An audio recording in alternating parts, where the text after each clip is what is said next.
the mainstream news media. While Americans rely on it daily for the latest reports on world and domestic events, a recent study conducted by the Cronkite School of Journalism indicates that nearly 67% of Americans don't trust major media for accurate reporting. Ask Americans specifically why they distrust the media, and the answers are generally vague. After all, reports of news media abuses aren't normally found on the front page or the nightly news. Nonetheless, they do exist. Dateline NBC, a primetime news program, airs a story in 1992 entitled Waiting to Explode. The story includes footage demonstrating that a line of trucks produced by General Motors readily explode on impact. To see for ourselves what might happen in a side impact crash, Dateline NBC hired the Institute for Safety Analysis to conduct crash demonstrations. Unlike GM tests, the fuel tanks were filled with real gasoline. Look what happened. At impact, a small hole was punctured in the tank. According to our experts, the pressure of the collision and the crushing of the gas tank forced gasoline to spew from the gas cap. The fuel then erupted into flames when ignited by the impacting car's headlight.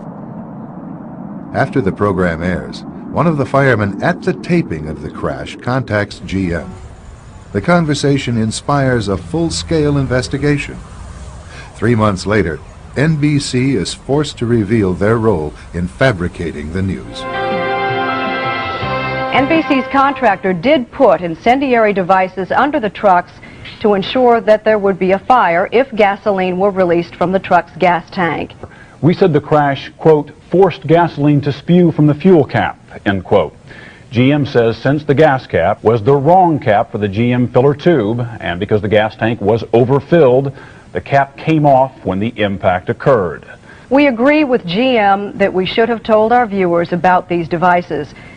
The Dateline reporter, however, said, quote, at impact, a small hole was punctured in the tank, unquote. GM has now x-rayed that tank and found no hole. We acknowledge the placing of the incendiary devices under the truck was a bad idea from start to finish. That's our new policy, and we'll be right back.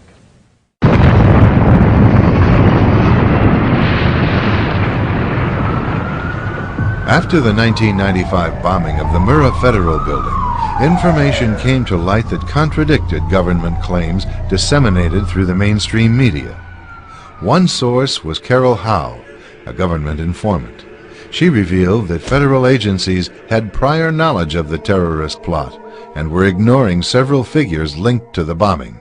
Roger Charles is a retired Marine colonel and former correspondent at ABC News. His news team interviewed Howe and obtained confirmation of her testimony. So here we had confirmation from a government representative in Denver with the McVeigh Prosecution Task Force saying, your facts are accurate. So we think we've got a slam dunk story. It will be a piece of cake to get it on air now because we have confirmation from a government spokeswoman that our facts are true. The story was ready to air on ABC Evening News, but to Charles' surprise, the story never ran. A few minutes later, a phone rang. Tom Gerald from ABC 2020 was on the phone to Thrasher saying the story had been killed for the evening. Didn't know why, but the decision in New York was not to run the story on it, Peter Jennings' nightly news that night. In order for the story to air, Charles reworked it following suggestions from New York. Well, the next morning, Don Thrasher gets a call from New York, and he gives me one of these. I couldn't believe it. I knew what the signal was. The story was not going to go again. In 1990, an age-old conflict in the Balkans erupted into civil war. A multi-sided and complicated overseas struggle was packaged by the mainstream media as a tidy melodrama. The predominantly Christian Serbs were cast as the villains. A key maneuver employed to demonize them involved a photo shoot. The news has always been used to stampede our reason with a perception and emotion. When you're talking about war, you get those heart-tugging appeals to pity in particular, and we've seen that again using images. Benjamin Works, president of the Strategic Issues Research Institute, is a military affairs analyst for Fox News and CNN. He recalls the emergency shelters set up by the Serbs to accommodate Bosnian refugees. I remember very vividly seeing tours by the camp commander showing the mess hall, showing food that, I wouldn't pay money for, but I'd gladly eat if it were free. And yet this was turned into a sensational story about concentration camps. And the propaganda twist on that came out of both the electronic media and the newspapers, and very glaring covers on Time magazine and such.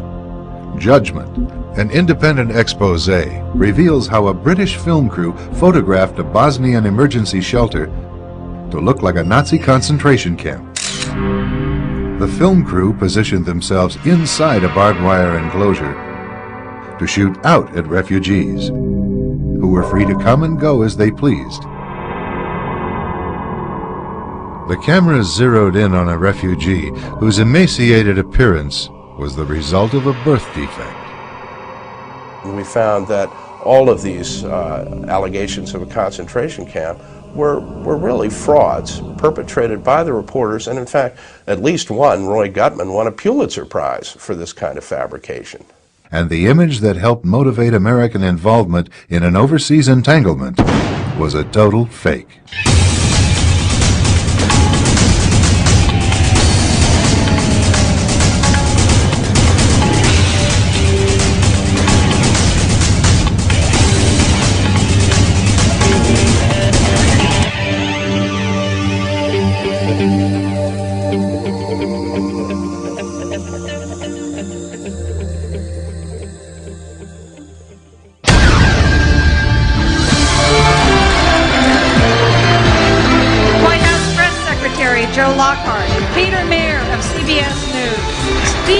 Of Reuters, the incoming Vice President, Jay Leno, host of NBC's Tonight Show, Lori Santos of United Press International, Karin Jurgensen, editor of USA Today,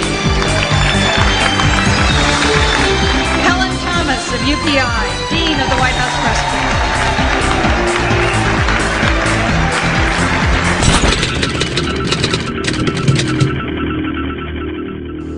The star system has definitely crept into the media to the point where, although there used to be journalistic standards and something of a Chinese wall between the media pros and the newsmakers, that's been blurred, particularly by the administration, which has deliberately cultivated media personalities who are now present as guests at White House state dinners. And they don't seem to see any compromise of ethics or any conflict of interest in that.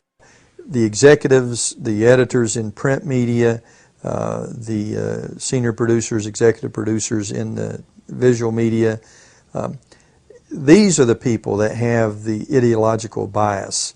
And what's probably almost as important, the personal friendships.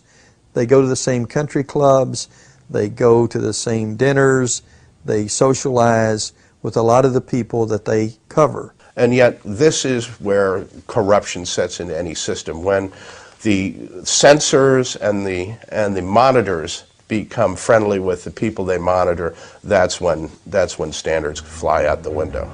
Today, standards in mainstream news reporting have more to do with career enhancement than reporting the truth. Of course, to get ahead in a bureaucracy by giving the boss what he wants, that's how you get ahead. So again, that is indicative of why there's so much homogenization in the media. You know, if you wanted to look at a pyramid, in the first couple layers, the really eager, hard-working young journalists are out there trying to get the stories, trying to make a name so they can move up that pyramid. Well, the further they move up the pyramid, the more they realize that, the outlets really aren't interested in major news that rocks the boat. The boat Charles refers to belongs to those at the top of the pyramid, where the interests of the media outlets are quietly defined.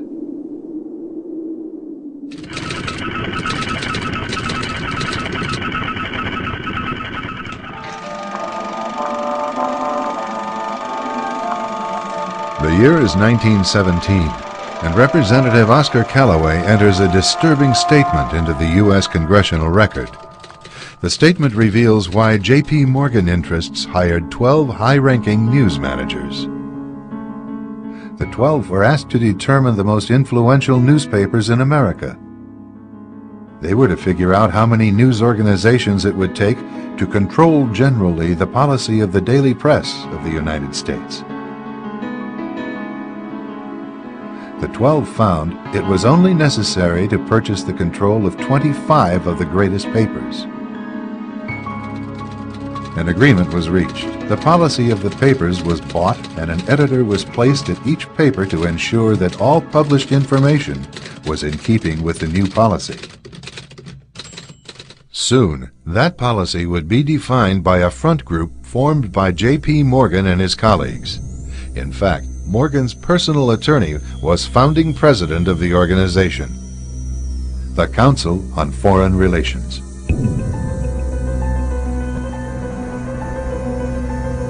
Today, the CFR maintains that its goal is to increase America's understanding of the world. However, the actual objective of this highly exclusive club is revealed by the rare admissions of the insiders themselves.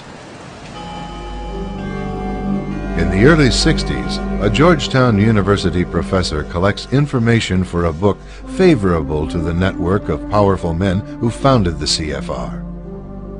For 2 years, Professor Carroll Quigley is allowed to examine the confidential papers and secret records of this network. Quigley reveals that these men aim to create a world system of financial control in private hands, able to dominate the political system of each country and the economy of the world as a whole. In short, they seek total and quiet control of the entire world. And the CFR is their most visible conduit for carrying out that agenda. CFR members include America's wealthiest tycoons, as well as the highly placed elite in government, academic institutions, tax-exempt foundations, and the establishment media. Ruling Class Journalists, written by Richard Harwood, describes the CFR membership as the ruling establishment in the United States. The Washington Post article boasted that news reporters who are CFR members do not merely analyze and interpret foreign policy for the United States, they help make it. Who are these policymakers? Many of their faces are familiar. NBC's Tom Brokaw, CBS's Dan Rather, ABC's Barbara Walters, Jim Lehrer of PBS, William F. Buckley of National Review, media mogul Rupert Murdoch, owner of the giant multifaceted News Corporation. These media heavyweights, and many others like them, are members of the CFR. Powerful corporations are also invited to become members. At the close of the 20th century, CFR influence presided over far-reaching consolidations of media control. In 1995, CFR members Michael Eisner of Disney and ABC's Thomas Murphy merged their media empires. Soon after the merger, the Disney-ABC empire becomes a CFR corporate member. In the year 2000, the world's largest internet service provider, America Online, joins forces with Time Warner, one of the world's largest news organizations. The CEOs favoring the move are CNN's Thomas Johnson and Time Warner's Gerald Levin, both CFR members. Once again, another media giant is created under the shadow of CFR influence. Today, an elite handful of individuals define the agendas that are supported by the empire of establishment news.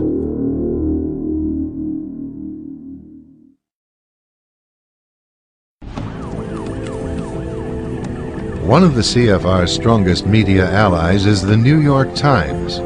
As a major outlet for the establishment viewpoint, the Times has achieved dominant influence over the reporting of national and international news. The Times is relied upon by many editors in the mainstream news media for direction on how to portray world events. In addition, The Times wire service retails the establishment line to subsidiary outlets such as broadcast news distributors and regional newspapers. Competition between these outlets rests primarily on the style of regurgitating the same message.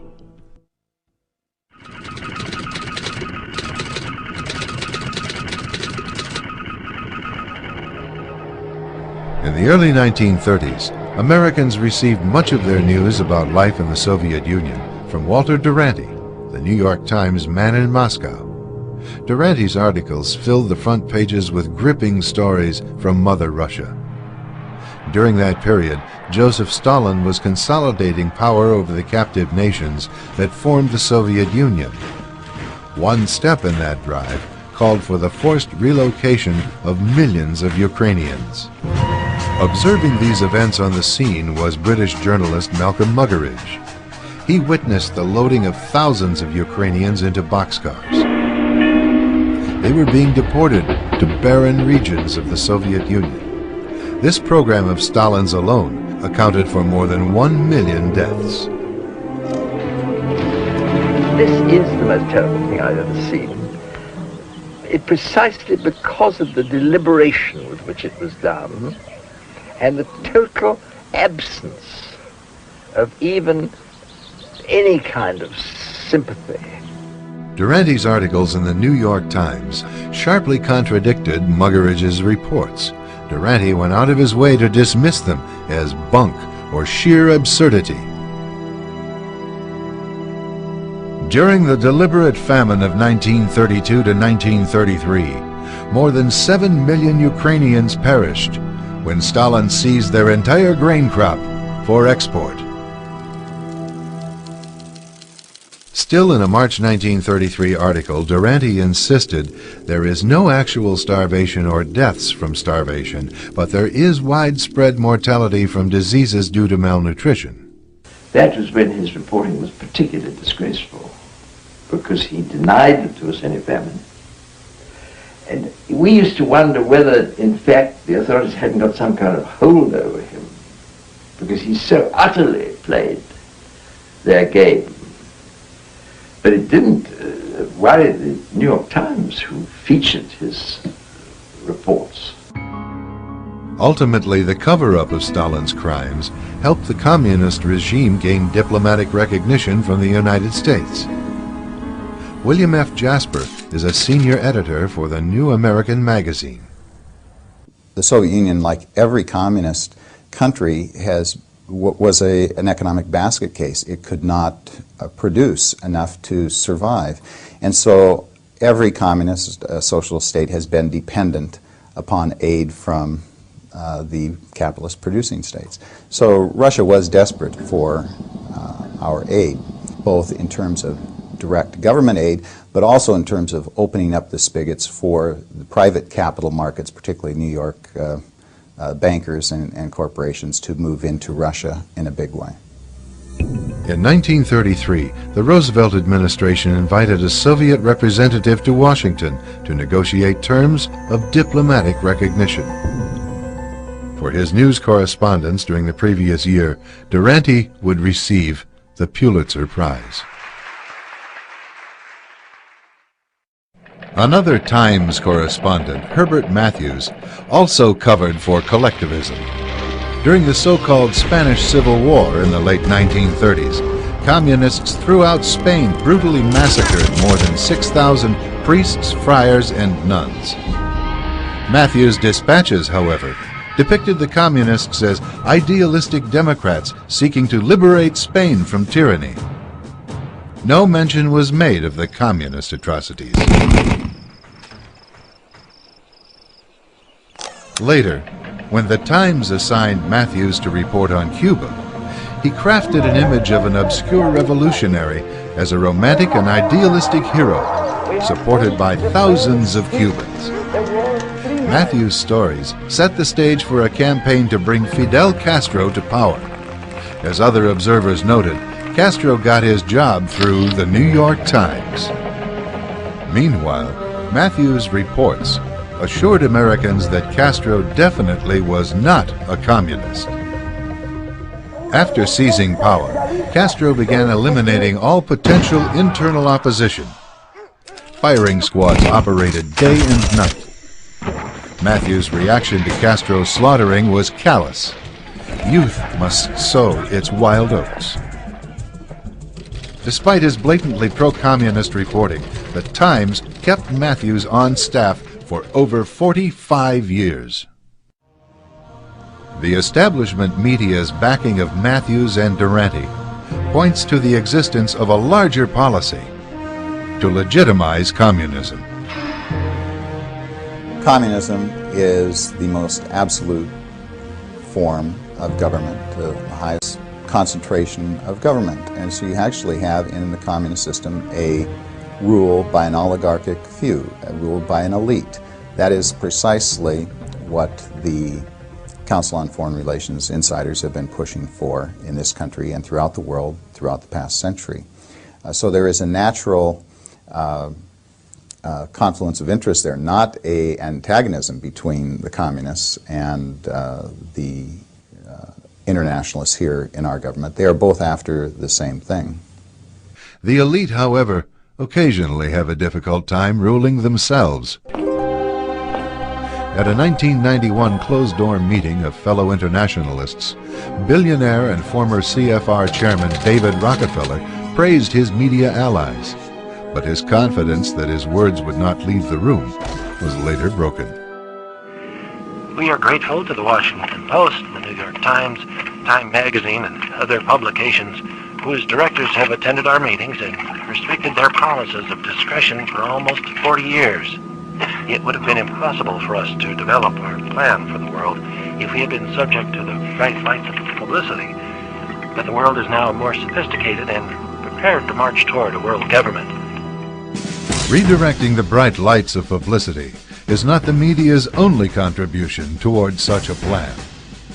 Up next, discover how support for world government is generated as we examine some of the biggest stories in recent decades. The disturbing truth begins behind the big news.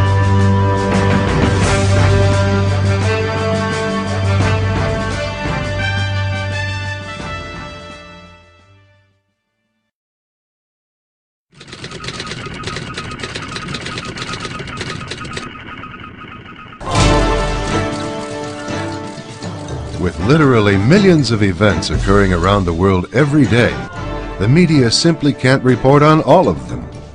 But like the Times slogan, all the news that's fit to print, the mainstream media implies that they can be depended on to report what is significant.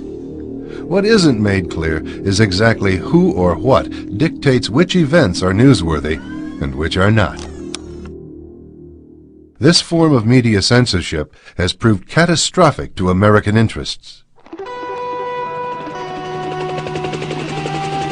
In the midst of the Vietnam War, North Vietnamese leaders gambled on a bold strategy to achieve a decisive military victory in South Vietnam. Communist strategists believed a general offensive could trigger a civilian uprising and force America to abandon the war. Instead of their traditional hit-and-run guerrilla tactics, they massed their forces for a major confrontation with American and South Vietnamese units. On January 30th, 1968, under the cover of a truce for the Vietnamese New Year, or Tet, Communist forces launched a well-coordinated nationwide attack on South Vietnamese cities. The Tet Offensive had begun. Although caught by surprise, American forces responded quickly and effectively to the attacks.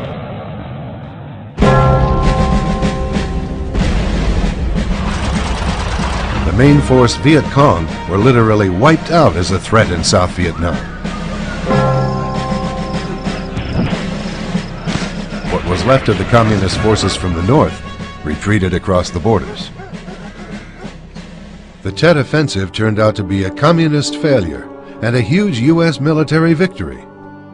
In America, however, media reports of the Tet Offensive communicated a much different message.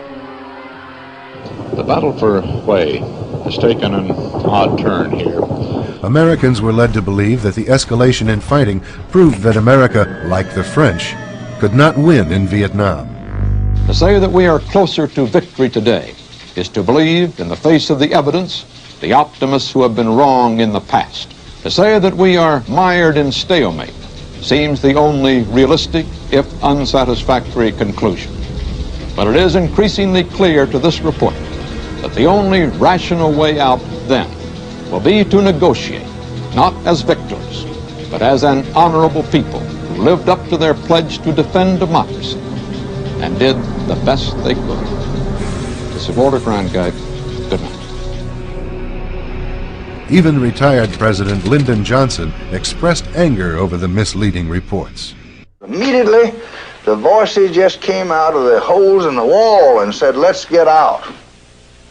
And that's what Ho Chi Minh had been trying to do all the time, was to win in Washington what he had won in Paris. To win in this country, in the homes of this country, what he could not win from the men out there that represented us. Communist leader and Viet Cong former Minister of Justice, Trung Nhu Tang, later confirmed the U.S. media's critical role in determining the outcome of the war. After the Tet Offensive, what we lost on the military front, we won on the diplomatic and psychological fronts. Above all, on the fourth front, the mass media, the press, television. We have just had, I've been advised, some film in from the defense. Anniversary of sorts, the meltdown at the 3 Mile. Even after 3 decades, the performance of the American press hasn't changed much. In 1998, America's attention was focused on scandal in the Oval Office. Public concern over this new round of suspected Clinton wrongdoings finally pushed Congress to act. However, news coverage implied that purely mean-spirited partisanship motivated the proceedings. The great story here is this vast right-wing conspiracy that has been conspiring against my husband since the day he announced for president. Suddenly, for the first time since Richard Nixon, a United States president faced the strong possibility of impeachment. Yet only a handful of viewers would learn the actual reasons why.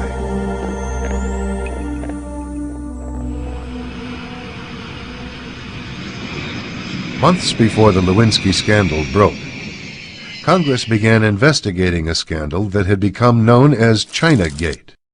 Evidence suggested that the Clinton administration had compromised U.S. security in order to finance its re-election campaign. The Communist government of China was eager to acquire sensitive U.S. military technology and economic concessions. Through international money laundering, China funneled contributions into U.S. election campaigns and obtained privileged access to top U.S. officials. The communist money trail led all the way up to the Oval Office. If these facts were widely publicized, Clinton would face impeachment on grounds of bribery, and perhaps even treason. But the media misdirected public attention. Americans were told over and over again in 1,000 different ways that the only real complaints against Clinton were that he lied about sex. Yet more than a dozen of Clinton's appointees, business associates, and close friends were convicted of felonies since he assumed office in 1993. Many others implicated in the Chinagate scandal invoked the Fifth Amendment or fled the country altogether. William Norman Grigg is a senior editor for the New American magazine. If Bill Clinton had been forced out of office as a result of the Lewinsky scandal, the damage would have been limited to him. And he was disposable to that extent. But if there had been serious attention paid in Congress and by the public to the implications of the Chinagate bribery and treason scandal, there was a whole host of institutions vital to the power elite that would have been implicated. The media cover-up of Chinagate was not simply to protect Bill Clinton. It was to protect the larger agenda that Bill Clinton had facilitated. That was the transfer of enormous technology, critical military technology to Communist China.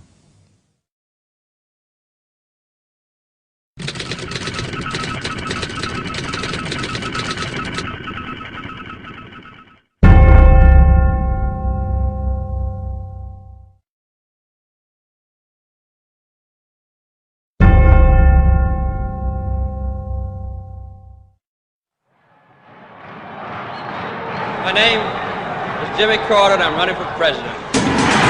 During the 1976 campaign for president, the establishment media gave preferential treatment to an unknown governor from a southern state. One of Jimmy Carter's favorite themes was that if he were elected, he would bring new faces and new ideas to Washington. He repeatedly told audiences that he was not beholden to the Washington and New York-based establishment that had been running things for so long.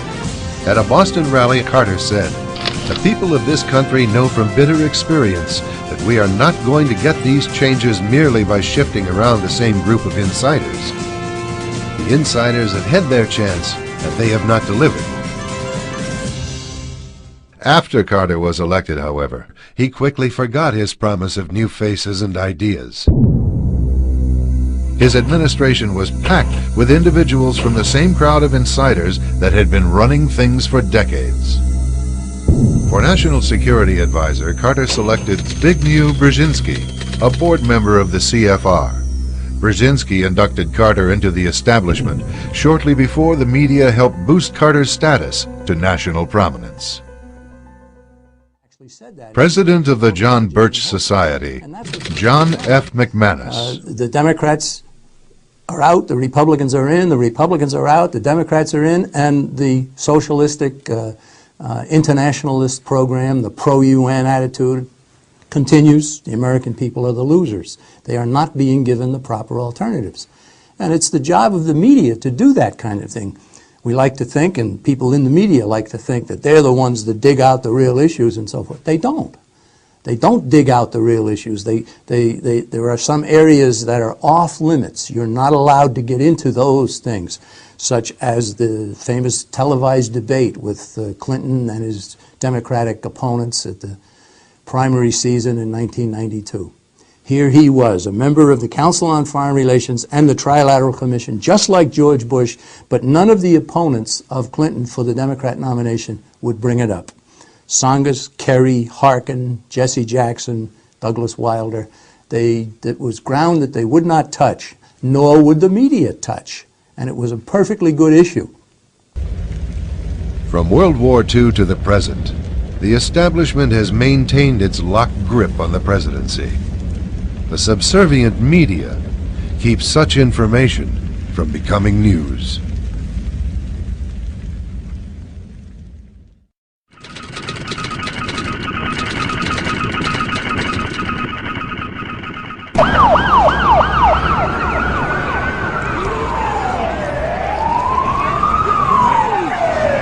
If it bleeds, it leads. This cynical saying, often regarding mainstream news, implies that violent or catastrophic reports are peddled as top stories. Rising water, and the two planes collide. Horrific or dramatic events alone create strong emotional responses. Add to that sweeping statements that stir public fear. The police can't stop it. Reports of war, nuclear threats, natural disasters, scandals, and murders often filled the daily news for reasons other than to inform.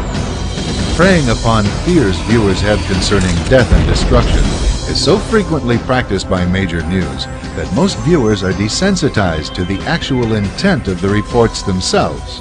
Good evening. There are new and dire predictions tonight about the future of our planet. Around the world, glaciers are in full retreat. Some, like the ancient ice cap on Mount Kilimanjaro in Africa, could be gone in a decade or two. It's a dramatic symptom of the warming of the Earth, detailed in a new 1,000-page United Nations report, Climate Change 2001. It predicts the new century will bring, and I quote, large-scale and possibly irreversible changes affecting every last person on Earth. Today's population has already set off an environmental spiral, depleting the world's forests and contributing to overfishing and overgrazing. Soil is being eroded, which in turn is hurting crop production, leading to starvation. This is punishment, say scientists, for sins of the past, the end result of years of pollution, wildfires year-round in California. That 500-year flood that devastated Grand Forks, North Dakota, occurring every 5 years. Greenhouse gases that stay in the atmosphere 100 years after they're released. It is a doomsday scenario detailed in a report sponsored by the United Nations. Sweltering summers, rising sea levels, more droughts, more violent storms. Global warming is real, the new report declares, and humans are helping to cause it. By creating a crisis or a perception of crisis, you accomplish several things. First of all, people in a crisis do not think rationally. People in a crisis look around and say, geez, we have to do something. Something is upon us. And so in a panic atmosphere, crisis atmosphere, people are willing to accept more stringent controls. No matter what the current news-hyped crises may be, the proposed solution by mainstream news remains consistent. Global warming is real, and it's something that needs to be taken into account very seriously in policy decisions. And the emissions are a policy question. If we don't move now, any chances that we have for conserving the environment, maintaining political stability, or offering opportunities to individuals will be totally washed away in the extraordinary load of so many people. China, the world's most populated country, now controls the phenomenon by demanding its couples produce just one child, with harsh penalties for those who fail to comply. Most countries agree family planning should be a top priority. The UN begins setting the next decade's priorities on population. Global warming, ozone depletion, overpopulation, deforestation, biodiversity, all of these are being presented as global crises, the equivalent of war, the things that demand immediate action for survival. In fact, we're told global survival is at stake here. And in each of these cases, we're told these are global crises that cannot be handled at the local and national level. They are global crises that require global solutions. Today, Americans are told global warming will destroy the planet. However, only a few decades ago, they were told that the planet would be destroyed by a more chilling crisis. What scientists are telling us now is that the threat of an ice age is not as remote as they once thought. If we are unprepared for the next advance, the result could be hunger and death on a scale unprecedented in all of history. During the lifetime of our grandchildren, Arctic cold and perpetual snow could turn most of the inhabitable portions of our planet into a polar desert.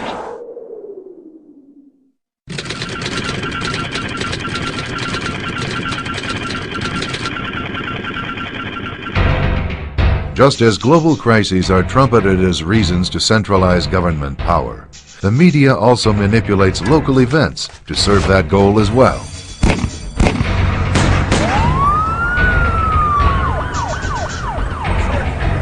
Take, for example, the gun. It's what the media blames for an epidemic of violence in our own backyard. In almost every story having to do with violence, the presence of a gun is the villain. Tragedies such as the shootings at Columbine are exploited to convince the public that the gun itself is to be more feared than those misusing it. The debate is just talk until gun violence happens to you. Investigative Reports airs on the Arts and Entertainment Network. This news program represents one of the many media formats that routinely insinuate that because guns are available, there is violence. Every 20 seconds, a handgun is manufactured in the United States. And every 2 minutes, another person is shot. Leaving us all to ask, when will the bloodshed end? But the media does not blame gun manufacturers alone for the violence. All those who possess firearms must share in the guilt. Responsible gun owners and those using guns recklessly or to commit crimes are lumped together in a single group. Notice how investigative reports edits footage together to insinuate that hunters are linked to urban street violence.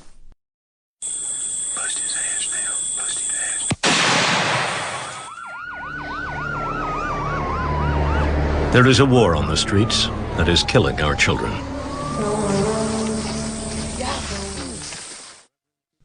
Ultimately, the media supports a revolutionary campaign to abolish the right to keep and bear arms. Further complicating the lives of police officers is a new issue: the arming of the general public. Gun violence has increased dramatically in every sector of our society, but most alarmingly, with children. As a culture of violence persists, its backlash has teens caught in a crossfire. With so many guns in the hands of mostly untrained civilians, officers have no idea what they might face when they respond to a call. It's a recipe for disaster. The media's message is clear. Americans will be a lot better off without guns. The expression gun control is dishonest because we're not talking about controlling guns so much as we're talking about controlling the law-abiding segment of our population. The defining characteristic of a criminal, after all, is that he does not obey the laws, and gun control laws are no exception. Anytime you have a measure which has the effect of disarming the law-abiding, you're giving criminals a competitive advantage over the law-abiding segment of our population. And the media doesn't display much, if any, interest in reporting what happens in those instances where criminals go into an encounter with a citizen with the serene confidence that the citizen has been disarmed. That's a story the media just does not want to tell. The mainstream media continues to portray the arrest of Rodney King as a gang of racist police beating a black victim. It began, as we remember, after white policemen were seen on videotape beating a black man named Rodney King. 4 white police officers in the beating of black motorist Rodney King. Captured by chance on home video, the arrest quickly became a national sensation. In the months that followed, the establishment media hyped this local event to the point that many Americans considered it to represent police behavior nationwide. This could be any one of 20 major cities or more in the country. It's a time bomb that's ticking under the foundations of America's major cities and under our country itself. To curb police brutality across the nation. The verdict of not guilty for King's arresting officers served as the match that lit the fuse.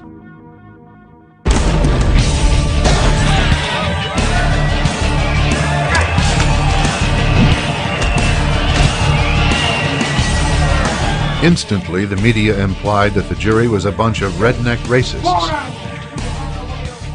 We do have a society which is still racist. A mostly white jury in rural Simi Valley cannot have any appreciation of what black people in south central Los Angeles go through when dealing with the Los Angeles Police Department. There the man was on the ground, covering up toward the end, being beaten to insensitivity, and this all-white jury decided that the police were the good guys.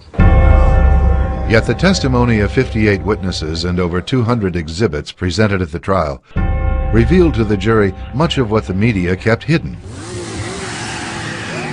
King attracted highway patrol attention because he was driving recklessly at speeds of up to 115 miles per hour. His arrest culminated an 8-mile chase in which he cut across numerous lanes of expressway traffic and ran red lights. King was a convicted felon, out on parole for armed robbery. There were 2 other black passengers in King's car, but they cooperated with the officers, were handcuffed, and later released without incident. King was under the influence of drugs and alcohol. King initially ignored police orders to step out of the car. When he did come out, he began acting erratically, dancing around. Then he shook his backside in a lewd gesture at a female police officer. Ignoring officers' demands to get down on the ground, King was tackled by 4 officers. He rose up and threw off the officers.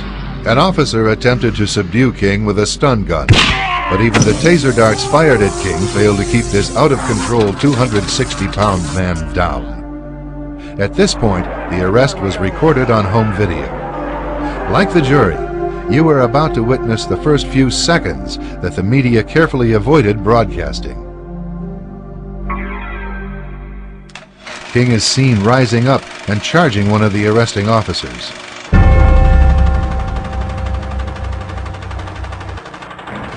The response of the officers is history.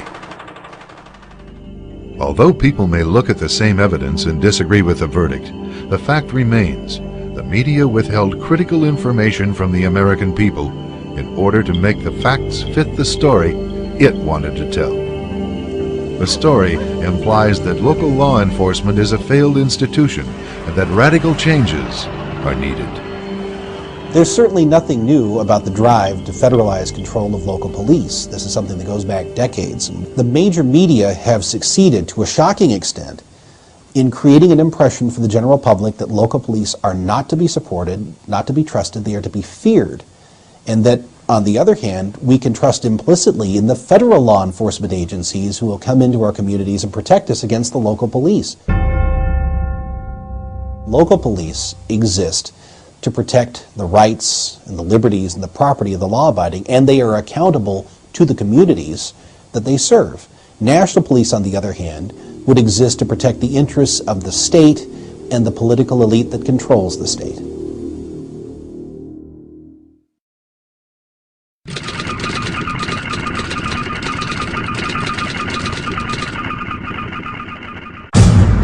The age-old tactics of revolutionaries is to orchestrate the illusion of popular support for their agendas. Media cooperation is essential to give life to the illusion.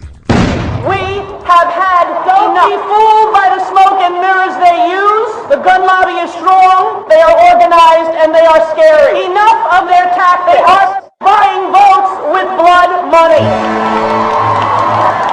Marketed as the Million Mom March, a publicity stunt created by gun disarmament advocates takes shape at the nation's capital.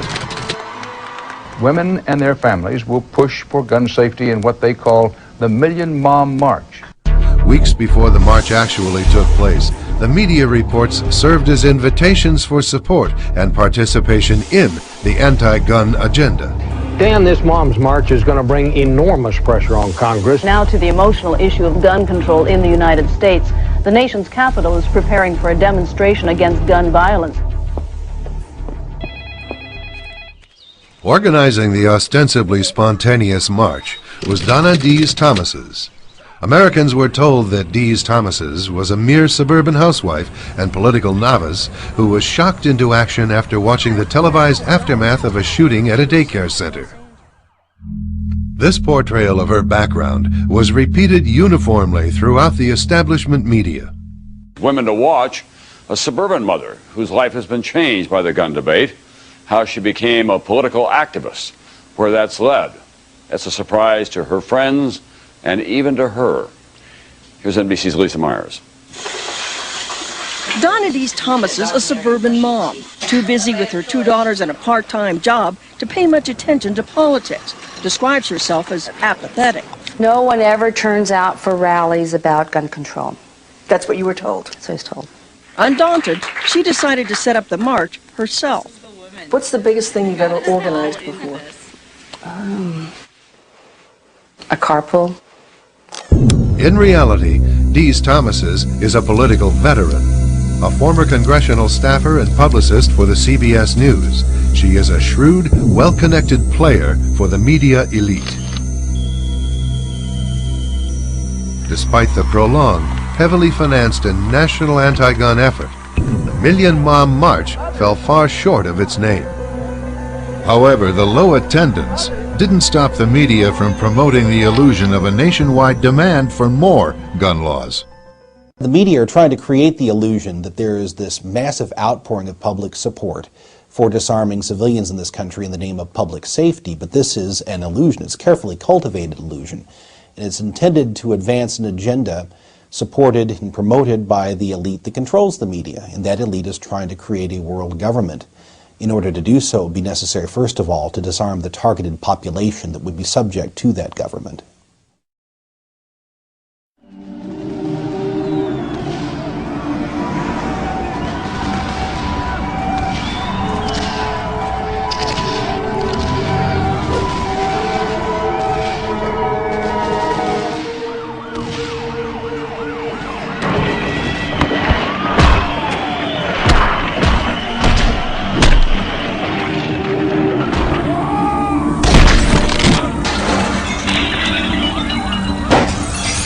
street demonstrators turned the area of the World Trade Organization conference into a war zone.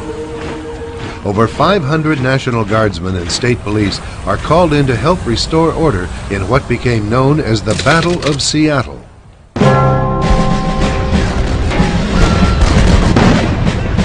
The major media focused on the chaos and the mob's demands. Let them go! Yet they carefully avoided raising the issue as to how the groups on the street were organized and funded, or whether their leaders might have a hidden agenda. Instead, the media portrays such demonstrations as natural outpourings of genuine grassroots concern. We're just normal people who are tired of the exploitation of multinational corporations. Again, for those who orchestrate these events, it's the illusion that counts. The familiar media melodrama of the anti-globalization movement that we have seen at Seattle and some of the other protest venues is really a classic example of bracketing an issue with false alternatives, because we're told that these are people who oppose the global agenda. After all, they're called anti-globalization activists. Well, what is it that they oppose? They don't oppose global government. They believe that there is too much free market capitalism in the world, and that government at a global level has to be more assertive in imposing controls over the free exchange of goods and services. But you see that both of these sides are really calling for empowering the United Nations. The media further stage manages the illusion of conflict by promoting those designated as the official opposition. I'm going to focus on what the other side says and then what you say back. The media-appointed spokesperson for the anti-WTO forces is Lori Wallach. She heads up Global Trade Watch. Ignored by the media is the fact that Wallach's organization receives funding from the Ford Foundation, which is closely tied to the CFR. The friendly relationship between Wallach and the CFR agenda was made clear in Foreign Policy magazine, a major conduit for CFR thinking. This issue signals media leaders that Lori Wallach should be represented as an expert on trade issues. By ensuring that only false opposition is offered to its revolutionary agenda, the CFR internationalists can't lose.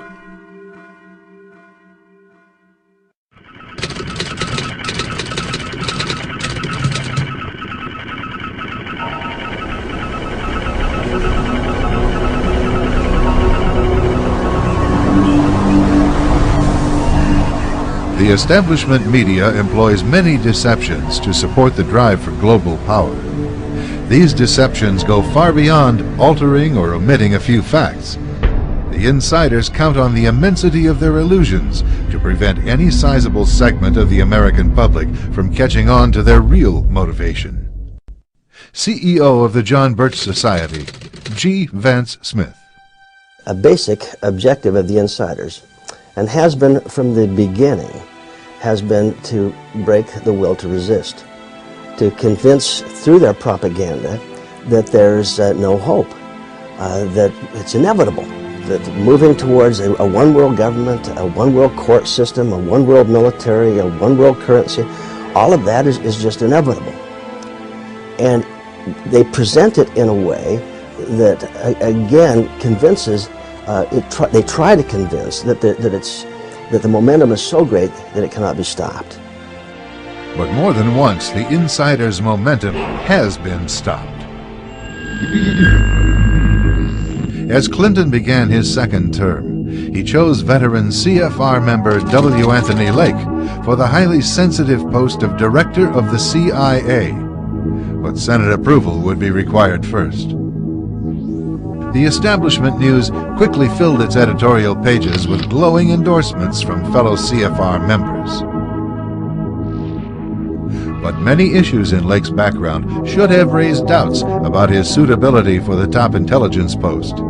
Of greatest concern was Lake's long history of associations with groups hostile to American national security.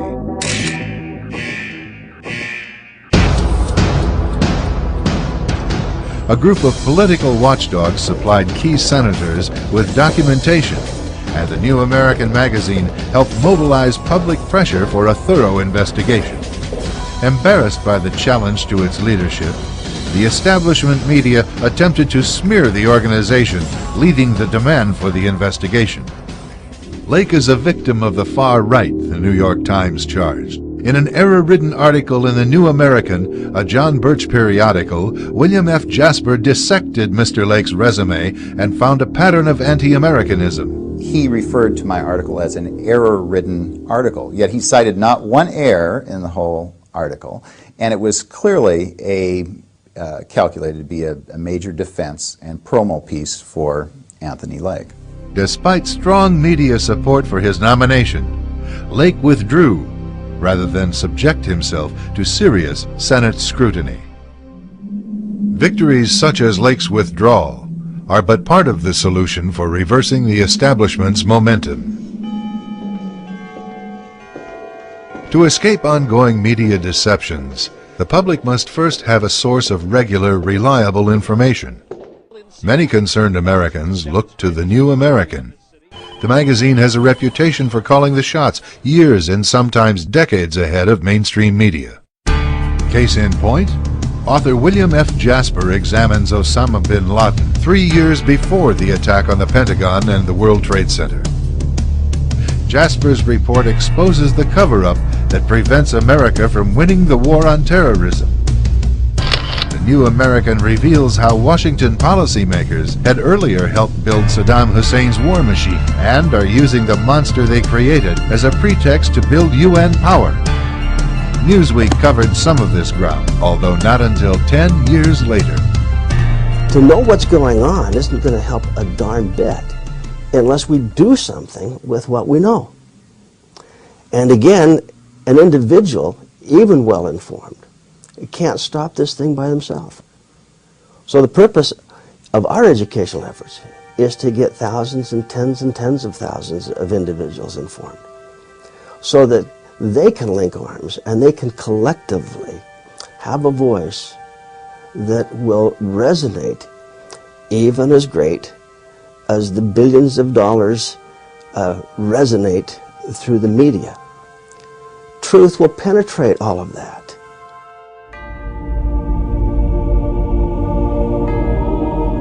Truth. It's the foundation upon which freedom is built.